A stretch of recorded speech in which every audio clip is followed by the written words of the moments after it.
இது வந்து பார்த்திங்கன்னா அவங்க 5 டாப் நம்மக்கிட்ட தைக்க கொடுத்தாங்க இல்லைங்களா, அதில் வந்து இது 3வது டாப்புங்க. ஏற்கனவே வந்துட்டு நம்ம வயலட் கலரில் ஒன்று ஸ்டிச் பண்ணிட்டோம், அது வீடியோ போட்டுட்டோம். அப்புறம் ஒயிட் கலரில் ஸ்டிச் பண்ணி அந்த அம்பர்லா டாப் அதுவும் நம்ம வீடியோ போட்டோம். இது வந்து நல்லா மிளகாப்பழ கலரில். இது வந்து அவங்களே வந்து இதுக்கு வந்து மாடலு அந்த பொண்ணு இதுக்கும் கொடுத்துட்டாங்க. இந்த மாடல் வந்து பார்த்திங்கன்னா கைக்கு கழுத்துக்கெலாம் வந்து ஸ்கேலப் டிசைன் மாதிரி அப்படியே குட்டி குட்டி வளைவாக வர மாதிரி நல்லா நீட்டாக இருந்ததுங்க. பார்க்கவே கலர்ஃபுல்லாக இருந்தது. அதுவும் கழுத்துக்கு அவங்க கொடுத்த டிசைன் இப்படி தாங்க. இந்த கழுத்துக்கு இந்த மாதிரி வைக்க சொல்லியிருந்தாங்க. அதே மாதிரி நாமளும் கழுத்து வச்சு அந்த மாதிரி டிசைன் ரெடி பண்ணிவிட்டு கைக்கும் அந்த மாதிரி வளைவு ரெடி பண்ணிட்டோம். அப்புறம் மேலே பார்த்திங்கன்னா நம்ம சுருக்கம் கையில் வந்துட்டு சுருக்கம் கேட்டிருந்தாங்க. அதாவது நிறைய சுருக்கம் இல்லாமல் ஒரு 5 சுருக்கம் மட்டும் அப்படி சின்ன சின்னதாக நான் பிடிச்சேங்க. ரொம்ப தூக்கிட்டு இருக்க மாதிரி வேணாம், அப்படி கரெக்டாக மீடியமாக இருக்க மாதிரி கேட்டிருந்தாங்க.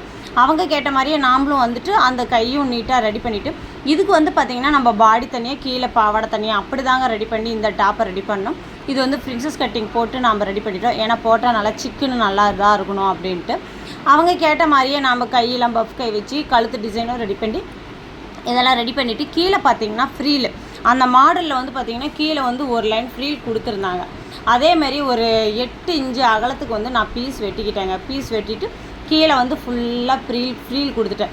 இந்த மெட்டீரியல் வந்து பார்த்திங்கன்னா சில்கில் இருந்தது. அந்த பொண்ணு போட்டிருக்கிறது வந்து என்ன மெட்டீரியல்னு தெரியல, அந்த ஃபோட்டோஸில் இருக்கிறது. ஆனால் இது வந்து நல்லா சில்க் மெட்டீரியலுங்க, பார்க்கவே நல்லா இருந்தது. அந்த பொண்ணு கேட்ட மாதிரி இந்த டாப்பையும் நம்ம நீட்டாக ரெடி பண்ணிட்டோங்க.